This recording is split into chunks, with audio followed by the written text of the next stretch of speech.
Good morning friends. मैं आपका दोस्त दुर्गेश श्रीवास्तव और आप लोगों का स्वागत करता हूं आज के वीडियो लेक्चर में। और आज जो टॉपिक हम लोग डिस्कस करेंगे बेस थ्योरम, आर्टिफिशियल इंटेलिजेंस का बहुत ही इंपॉर्टेंट टॉपिक है। मशीन लर्निंग में भी इसका बहुत यूज करते हैं। आजकल रिसर्च एरिया में मैक्सिमम लोग जो है बेस थ्योरम यूज करके मशीन लर्निंग अप्लाई करते हैं। तो देखते हैं कि बेस थ्योरम होता क्या है, कि बेस थ्योरम हम अप्लाई कैसे करते हैं। मतलब that it's totally depend on the probability. Bayes theorem जो हमारा है वो प्रोबेबिलिटी के ऊपर डिपेंड करता है। प्रोबेबिलिटी के ऊपर डिपेंड करता है। प्रोबेबिलिटी हमें पता है कि प्रोबेबिलिटी होती क्या है। यहाँ पे हमने डेफिनेशन इसका लिख रखा है, लेकिन इस डेफिनेशन को हम समझेंगे नहीं। बाद में हम एक एग्जांपल से इसको क्या करेंगे, एक एग्जांपल से समझते हुए चलेंगे। बाद में हमें समझ में आ जाएगा कि what is the Bayes theorem.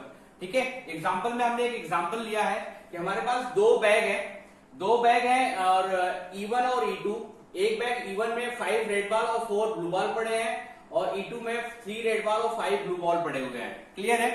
तो यहाँ पे अगर मैं बात करूं कि किसी भी अगर बैग को सेलेक्ट करने की प्रोबेबिलिटी क्या होगी, अगर मैं बोलूं कि कंडीशन में दिखा रहा हूं आपको, मतलब 3-4 मेथड बताऊंगा बेसिक, उसी से हम क्लियर कर लेंगे कि बेस थ्योरम होती क्या है। तो पहला कंडीशन में लेके चलता हूं क्या, कि probability of red ball, probability of E one bag को चूज करने की प्रोबेबिलिटी क्या होगी। दो बैग है, एक बैग को चूज करने की प्रोबेबिलिटी क्या होती है, हम जानते हैं कि हाफ होती है।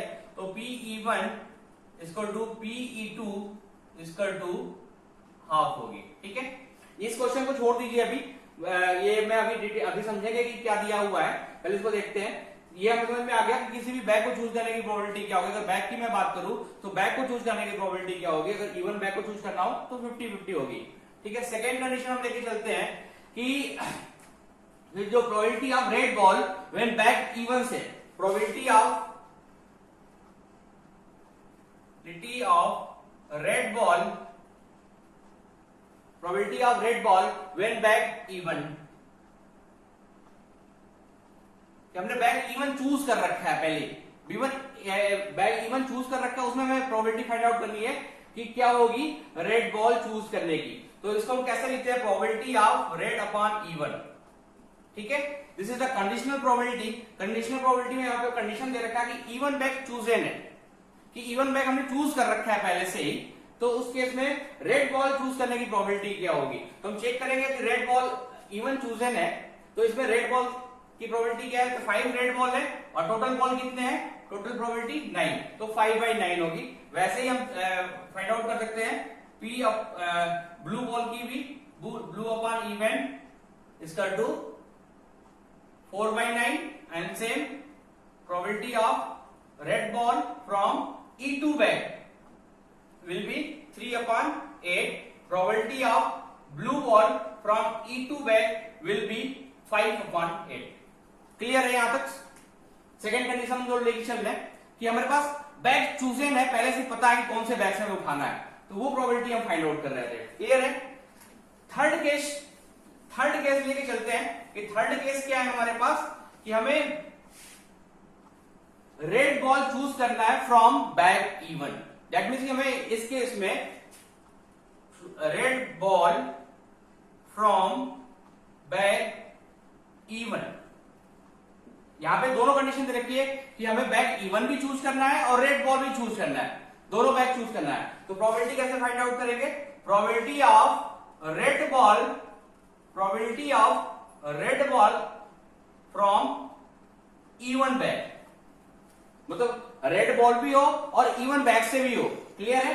Probability of red ball to find from E one bag, red ball को इवन बैग से फाइंड आउट करना है। तो ये क्या होगा, probability of E one into probability of red ball from E one bag. Clear है। क्या होता है ये, P probability of E one intersection red ball equal to probability of E one dot probability of R upon E one. अगर हमने जैसे अभी प्रीवियस कंडीशन में यहां पे देखा कि प्रोबेबिलिटी ऑफ हमने एक बैग चूज कर रखा था, इवन बैग चूज कर रखा था, यहाँ पे probability of red upon even क्या होगा, तो इस केस में क्या था, रेड अपॉन इवन, तो रेड था 5 अपॉन टोटल 9, ये था ना 5/9 आ रहा था। तो यहाँ पे देखिए ये सेम चीज है, प्रोबेबिलिटी ऑफ इवन यहाँ पे चूज कर रहे हैं। तो इस केस में P इवन की वैल्यू क्या थी, 1 थी, तो 1 1 इंटू दिस 5/9, तो 5/9 हमारा रिजल्ट आ रहा था। यहाँ पे क्या है, हमें चूज करना है इवन बैग भी चूज करना है, और रेड बॉल भी होना चाहिए। क्लियर है यहाँ पे? तो E one probability of red ball from E one bag, इसका मतलब probability of red ball from E one bag equal to probability of E one bag into probability of red ball from E one bag. ठीक है, ये इवन बैग अकर्ड हो चुका है। Clear है? Fourth condition यहां पे आता है क्या, कि अगर हमें रेड बॉल चूज करना है from any bag, red ball from any bag, ball from any bag, इसका मतलब ये हुआ कि टोटल प्रोबेबिलिटी की बात कर रहा हूं, कि प्रोबेबिलिटी ऑफ आर की बात कर रहा हूं। प्रोबेबिलिटी ऑफ आर क्या होगा, मे भी हो सकता है वो बैग E1 से हो, मे भी हो सकता है वो बैग E2 से हो। तो क्या होगा, probability of E1 intersection R plus probability of E2 intersection R। That means कि वो रेड बॉल जो हो सकता है E1 बैग से भी हो सकता है, और रेड बॉल जो हो सकता है E2 बैग से भी हो सकता है। ये क्या होगी, this is the total probability, this is the total probability. Total probability हमारी निकल गई। नाउ इसके बाद हम देखेंगे ये कंडीशन। क्वेश्चन हमारा क्या है कि one ball is drawn random from one of the bag, it is found to be red, find the probability that it was drawn from bag E2। क्या कहता है कि हमें एक रैंडमली एक बॉल ड्रॉन करना है, और वो बॉल क्या है, रेड है। हमें फाइंड आउट करना है क्या, कि वो प्रोबेबिलिटी फाइंड आउट करना है कि बैग E2 से वो सिलेक्ट हुआ है। क्लियर है, बैग E2 से सिलेक्ट हुआ है। दैट मींस कि हमारे पास पहले अभी तक हम क्या करते थे, सोर्स से डेस्टिनेशन की तरफ मूव करते थे, लेकिन इस क्वेश्चन में क्या है कि डेस्टिनेशन हमें पता है कि वो रेड बॉल है, लेकिन उसका सोर्स फाइंड आउट करना है कि वो किस बैग से है। क्या कि रेड बॉल है, लेकिन किस बैग से है वो फाइंड आउट करना है, कि वो E2 बैग से, उसकी प्रोबेबिलिटी क्या होगी।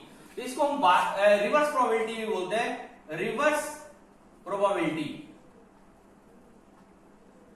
तो बेस थ्योरम को रिवर्स प्रोबेबिलिटी भी बोलते हैं। क्या होता है, रिवर्स या इनवर्स प्रोबेबिलिटी भी बोलते हैं, इनवर्स प्रोबेबिलिटी। इस केस में हमें क्या करना है, हमें फाइंड आउट करना है क्या,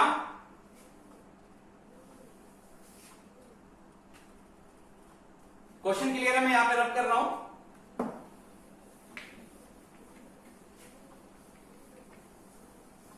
कि हमें क्या फाइंड आउट करना है, कि P प्रोबेबिलिटी ऑफ, हमें फाइंड आउट करना है कि वो सेकेंड बैग से है, E2 बैग से है, और रेड बॉल है। रेड बॉल तो अक्कर हो चुका है, जो हमने बॉल निकाली है वो रेड कलर की है। ठीक है, वो रेड कलर की है, लेकिन E2 बैग से होना चाहिए। क्लियर है? तो क्या होगा, हमें ये फाइंड आउट करना है, probability of E2 upon R, ये फाइंड आउट करना है। तो ये कैसे होगा कि हमें रेड बॉल फाइंड आउट करना है, कहां से, रेड बॉल फाइंड आउट करना है E2 बैग से। तो E2 इंटरसेक्शन E2 हो और रेड बॉल हो, ये होगा, मतलब occurred from total, occurred from total. तो टोटल क्या है, total red ball find out करने की प्रोबेबिलिटी क्या है, P रेड बॉल हो फ्रॉम E1 बैग से प्लस रेड बॉल हो फ्रॉम E2 बैग से, ये टोटल प्रोबेबिलिटी है रेड बॉल फाइंड आउट करने की। यही कंडीशन बनेगा, ये कंडीशन बनेगा।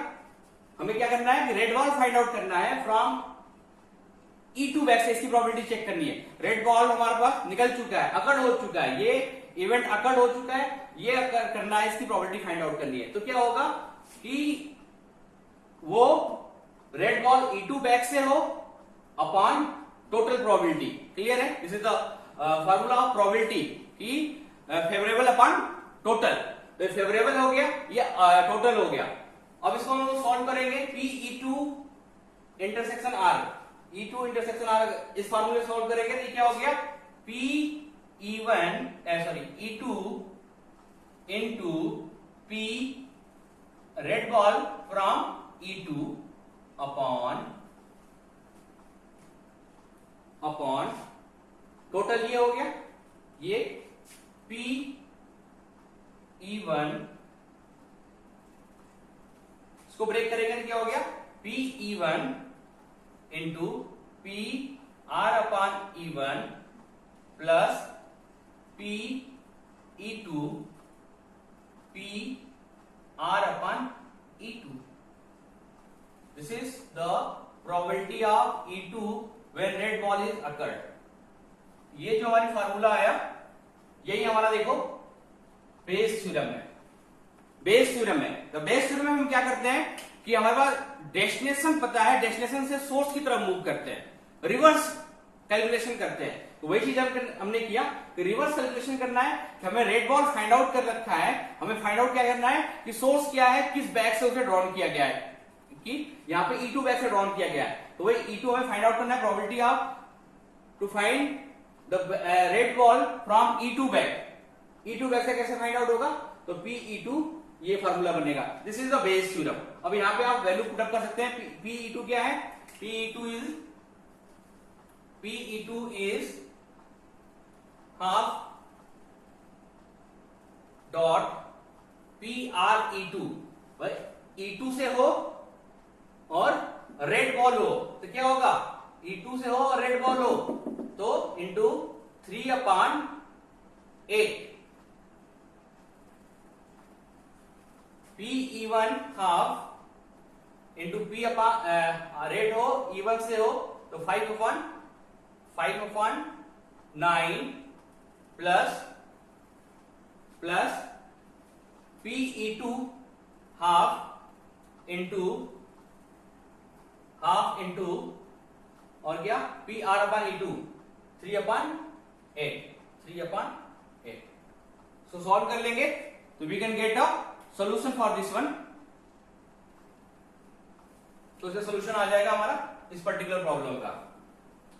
तो दोस्तों बेस थ्योरम का यूज हमें देखा कि प्रोबेबिलिटी के बेस पे होता है। तो बेस थ्योरम का यूज हम मैक्सिमम आर्टिफिशियल इंटेलिजेंस में करते हैं और मशीन लर्निंग में यूज करते हैं। तो बेस थ्योरम की हेल्प से ही हम बेसियन नेटवर्क जनरेट करते हैं। बेसियन नेटवर्क जो होता है हमारा मशीन लर्निंग में हम जनरली यूज करते हैं बेसियन नेटवर्क।